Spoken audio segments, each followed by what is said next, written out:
So here it is. We're taping, and while we're taping here in Connecticut, That's right. out in Iowa, they're getting ready to have their caucuses. And good friend of Progressive Soup, Jim Dean, who's the head of Democracy for America, a little group that was founded about 10, 11 years ago. Jim Dean, who is going to be on the show again soon, is in Iowa because Democracy for America endorsed Barry Sanders. Barry Sanders. Bernie Sanders. Thank you. Barry Sanders was a football player. We were getting off the sports show. That happens. Yeah. Yeah. So Bernie Sanders, Democracy for America endorsed Bernie Sanders, and it's the first time in the 11 years they've been a group they've endorsed anyone, because they have a very high threshold for supporting a candidate. Has to be, I think, 70% of the voters have to vote online in their question of who should they support, this candidate, that candidate, or not support anyone. This is the first time Democracy for America has ever endorsed a candidate for president. So, Jim Dean's out there. Hello, Jim. Hope things are going well today. Hope you bring us back some good news about the progress in the events tonight in Iowa. And maybe we'll see you up in New Hampshire next week, possibly. So why is Iowa so important? Why is Iowa so important? Well, apparently Iowa seems to be some kind of a barometer, although it doesn't always pan out. I think Mike Huckabee came in first in Iowa at one time, and he didn't get very far. Yeah. So I think it's just basically a barometer, but it gets the whole show going. It could create some momentum. It could give a candidate a little bit more name recognition than perhaps he or she might have had. It's opening night. That's a good point. Yeah, it's the time for, and there's all this talk about it because in a couple of in about a month on what they call Super Tuesday, there'll be a lot of primaries that one day, and no one state will get nearly as much time spent talking about it as Iowa's had for a number of months now. It's middle America. It's right smack dab in the middle of the country. That's why they feel it's this kind of a barometer. It's sort of an indication, perhaps, where the country may go. But it's an interesting state. It's a state where it's agricultural, and yet it's dominated by big agribusiness, and politically, the Republicans in Iowa tend to be far, far right of center. And they say the Democrats in Iowa are kind of far left of center. So Iowa's kind of lacking that middle ground. So you get the opportunity for people to really get out their folks, and as you say, get off to a good start. New Hampshire is next week, and those two states seem to always get a lot of airtime because they're the first two. Yeah, it's sort of like a horse race. Start off in Iowa. Yep. All right. Then you come around the second turn, and you're in New Hampshire, and then we're off to Nevada, and Nevada's going to be interesting. I think Nevada's going to be a very telling state in the Democratic primaries because.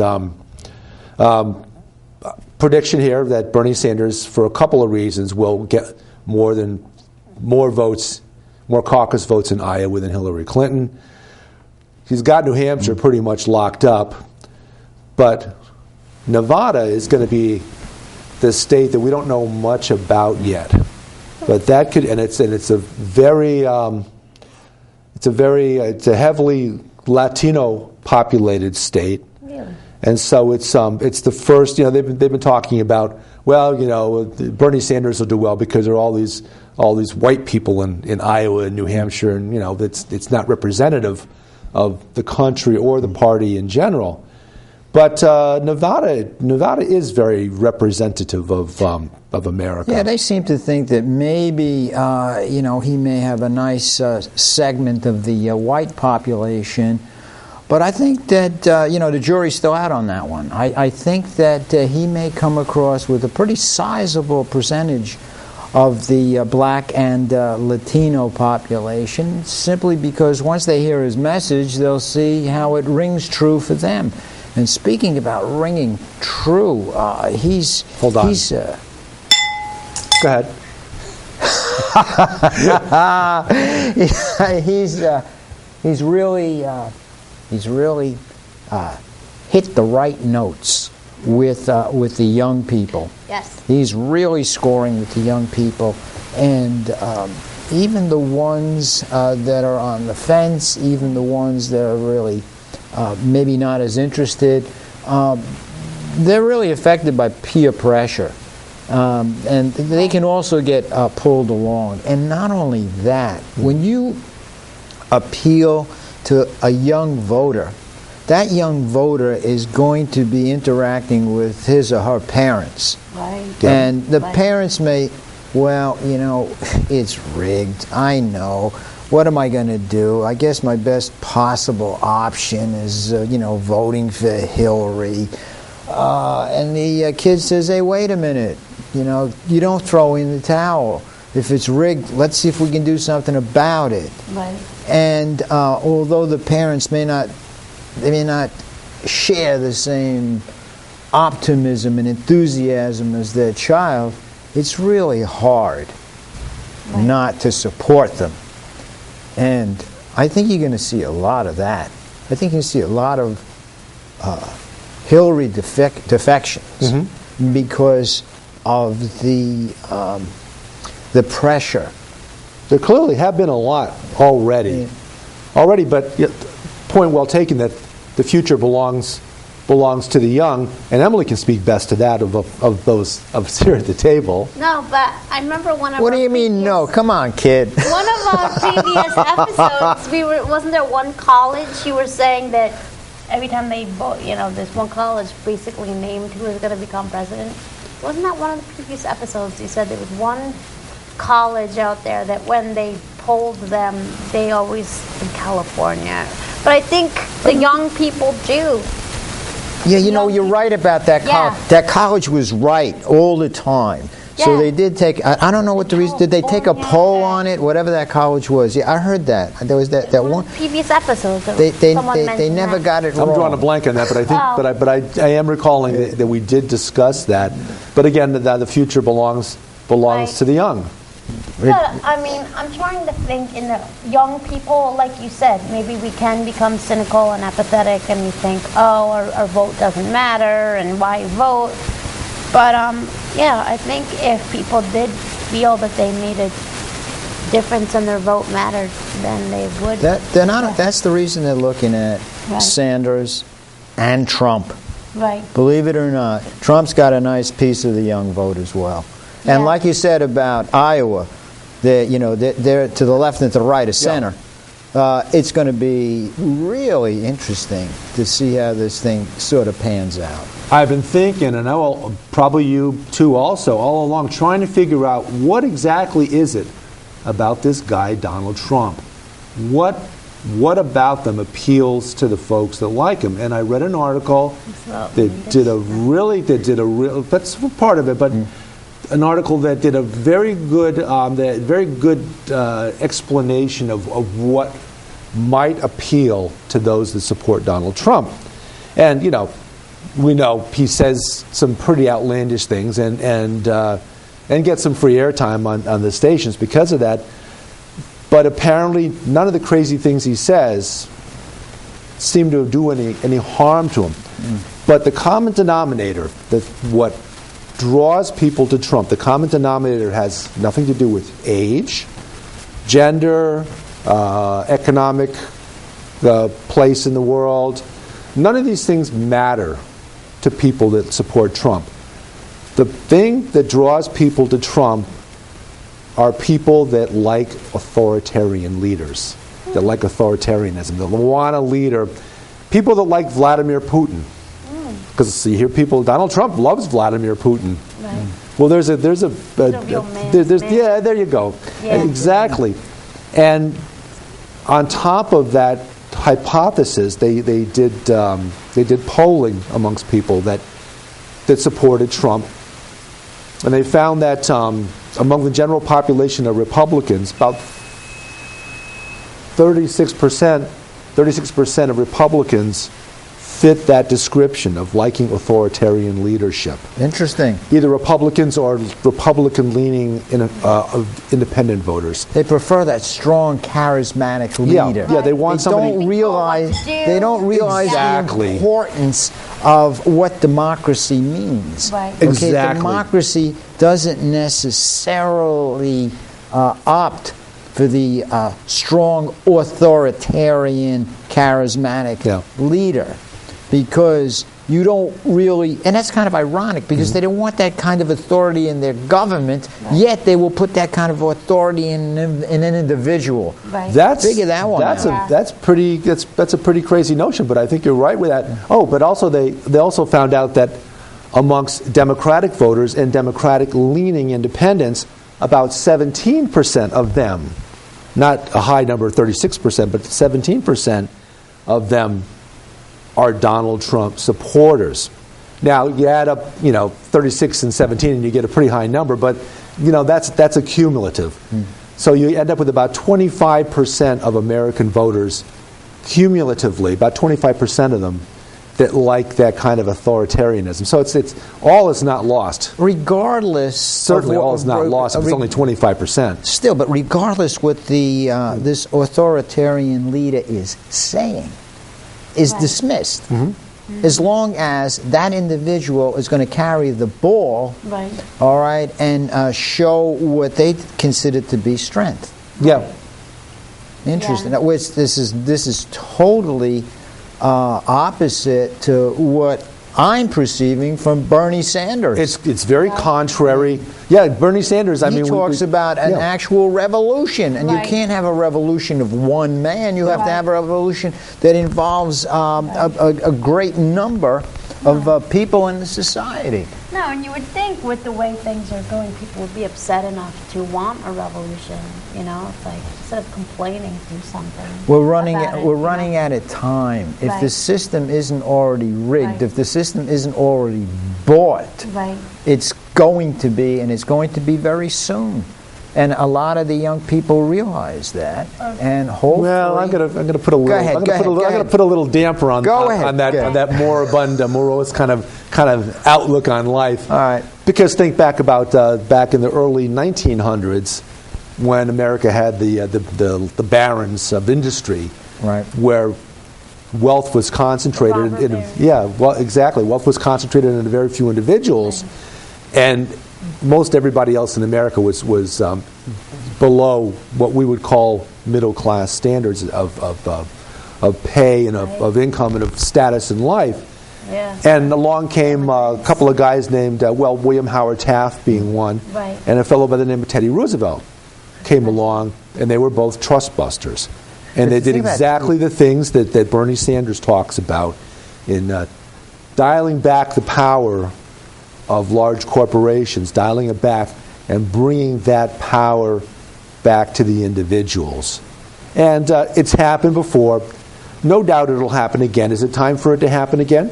Probably. Oh yeah, I would think so. Probably. It's too obvious. The decline in the middle class, the 1/10% having more wealth than the 40% of the rest, or whatever that statistic is. It's a huge amount of wealth concentrated in a very few people having to work 2 and 3 jobs in order to make ends meet. People with college debt, how are they going to pay here's a mortgage on your education. How are you going to take a mortgage out on your house when you finally graduate? It's the situation is I got Kristen's payment for her education right here. We're making monthly payments on it now. So I understand where you're coming from. Well, he's talking about cutting those interest rates on student loans. Yep.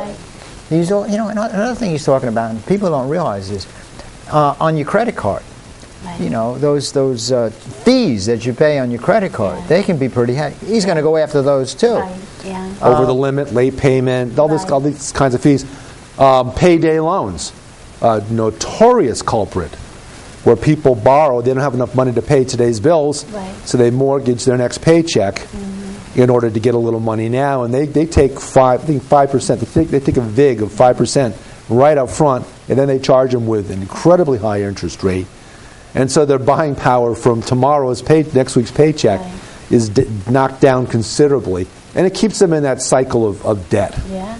Yeah, so people being exploited, you know, huge banking entities, credit card entities, you know, feeding off the population. I mean, you don't need that. You really don't need that. I mean, in the past, there used to be finance companies that would charge these outrageous. Well, they weren't even considered outrageous they were just considered extremely high. I mean, if you couldn't get a loan from a bank, you go to the finance company and you have to pay, you know, these high interest rates. Now, those interest rates, all right, they're part of the whole banking process. All right, you don't even have the financing companies to go to because it's already built into the current banking system. It's, but getting back to Bernie. Well, we've got Don Trump Leone over here at the table in our audience, and he's waving the socialist finger at us. And I think it's the index, but I'm not sure. But if you're yelling out that we're socialist, does that make you an anti-socialist? I think that's fair to say that, you know, if you're going to be one or the other, I would rather be. And America is very much a socialist country now. What is a socialist? Social Security, public education, roads, all the infrastructure, all the parks. Yeah, the socialists like Italy, they have health care and education. Like I think those are great services they provide that we don't have here. Which is what we're saying. Well, okay, we took a step in that direction. We took a step in that direction. Programs. Right. These are the kinds of. This is why Bernie identifies himself as a democratic socialist. Right. And you know the older the seasoned members of the population, people probably in my generation, whoa, what are you saying? Because that term socialism has been defined as anti-American.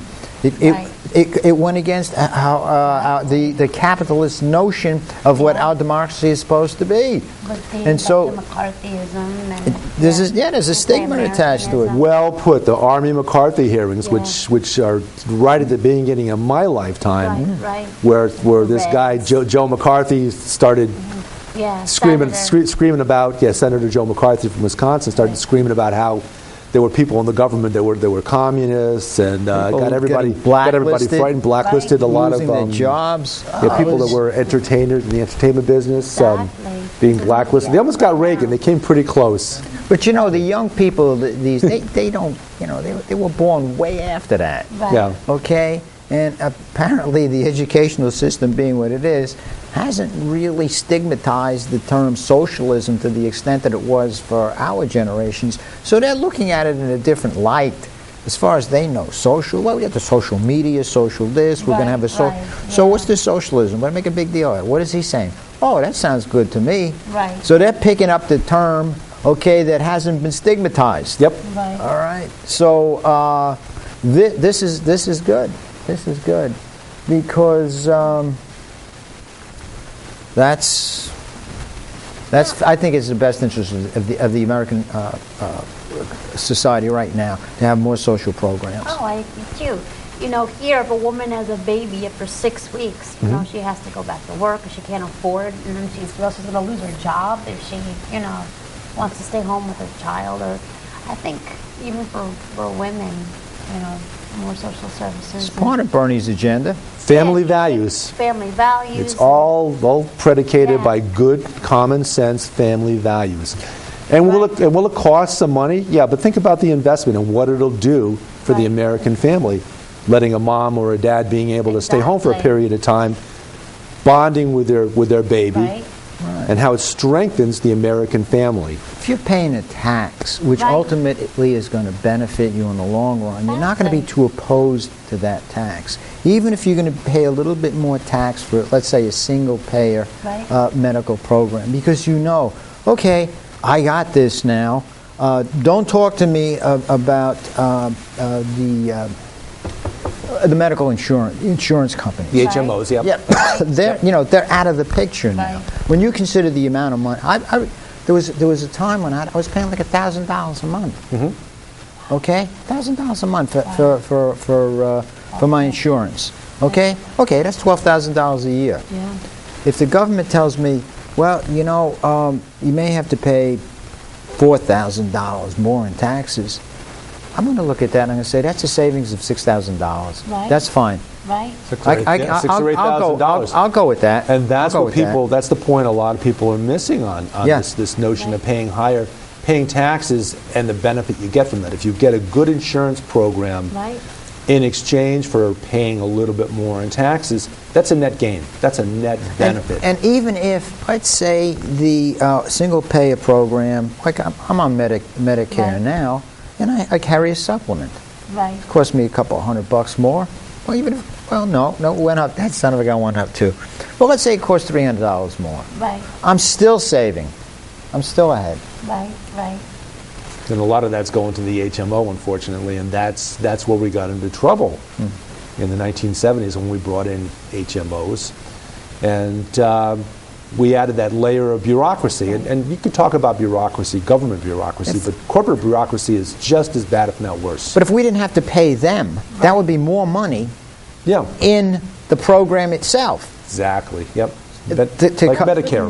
Nixon, right? That I was think Nixon. HMOs were created to prevent doctors from charging exorbitant fees. Like, wasn't it created for a specific reason, HMOs? And did it just get out of control?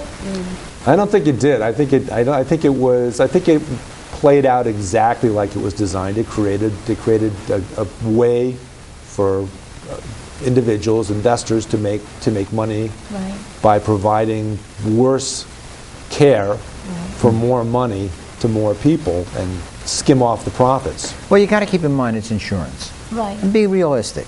If Yeah. you're in the insurance business, you're in the risk business. Right. And what you want to do is you want to sell somebody a policy Right. with a limited number of risks. Right. Okay, because every time there's a claim against you, Right. you're losing some of your profits. Right. All right? So if somebody decides, hey, I'd like to get some health insurance, but I have a problem with cancer, they're Right. going to say, well, let me check here, cancer. That's... Yeah. we can't cover that kind of risk. Right. I'll tell you what, we'll sell you the policy, but we're going to accept from your policy your cancer problem. Will that be okay with you? Doesn't if do you me have any no good. choice. It doesn't do me any good. And if you Yeah. got no choice in the matter, and that's one of the great things that the Affordable Care Act Right. took care of. It took that pre-existing condition out of the equation. The Affordable Care Act is definitely something that has improved the situation. Right. Okay?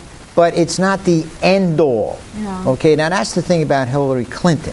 She's very happy with the status quo. Right. Right. All right? Bernie Sanders is not happy with the status quo. He'll say, well, these things are good, but we can do better. Yeah. All right? We can improve. Exactly. And that's what we got to be looking at. I mean, if you're satisfied with the status quo, okay, so vote for Hillary. But if you want something better, Right. Exactly. then you got to vote for the true progressive.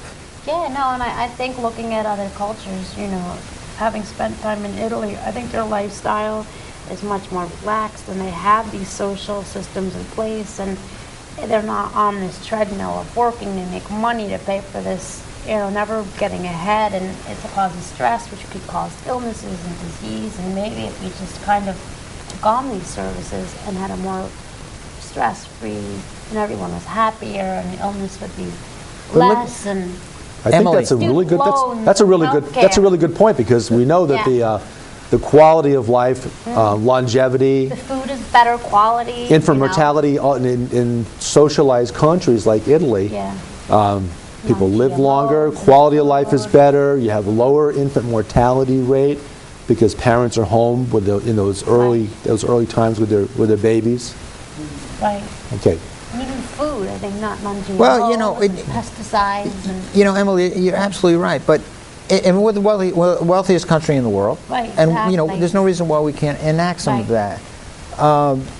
And it's not going to negate private enterprise. Right, People right. can still go out and earn as much money as they want. Right. Some people can become as wealthy as they want. Right. But at the same time, those that don't have the same opportunities, Exactly. those that don't have the same advantages, okay? are also going to be able to live a decent Yeah. and happy life in our country. No, I think it's you just need to educate people. I think here in this, in Italy, like you said, if you want to lead a regular life and it's not so much as competitive and trying to beat out the other and monopolize, and I think everyone's just kind of live and let live and a simple life. Maybe we need to educate. Is Bernie educating the people? Oh, he's educating the Right. people in a way that's absolutely incredible. Right. I heard one of his speeches, and you can see how why a lot of the young people are identifying with him. Right.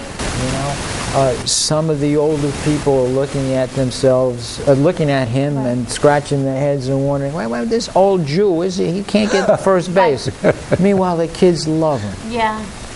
It's not because of his background. It's Right. because of what he's saying and what he Right. believes in, and they recognize that he's a man of honesty. He's a man of integrity. Right. All right. There are certain political characters out there right now that I do not trust. Right. Right. All right. But he's one of the ones that I personally believe in. Yeah. And, just to see the throngs of young people that are captivated by his message just excites me in a way I just can't describe. It's very easy. It's very easy as a politician to the finger up in the wind, the barometer, and see what you're getting as far as feedback, and adapt your message to meet what you perceive to be what people want to hear. And the knock against politicians is they all do it. Bernie Sanders has never done that in decades and decades. Mudslinging. Mayor of Burlington, in Congress, and in the Senate. He's been very consistent with his message. His message has been the same for years. It's just that the country couldn't accept it. Yeah. And now we've gotten to the point where, listen, if you don't accept it, you're not going to have a democracy. You're going to have an oligarchy. Yeah. Right. And that's it. Well, that's what I'm sure what Donald Trump would like to see. Right. But we're going to take a break for a moment. We'll be back with our Thursday edition of Progressive Soup. I'm David Stevenson. Emily Volpintesta, co-host. And Joe Niola, our guest. Thank you very much.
Not working. She's talking lower.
talking to a woman today. She said she worked in for the first, she's 60 years old. She worked in oil,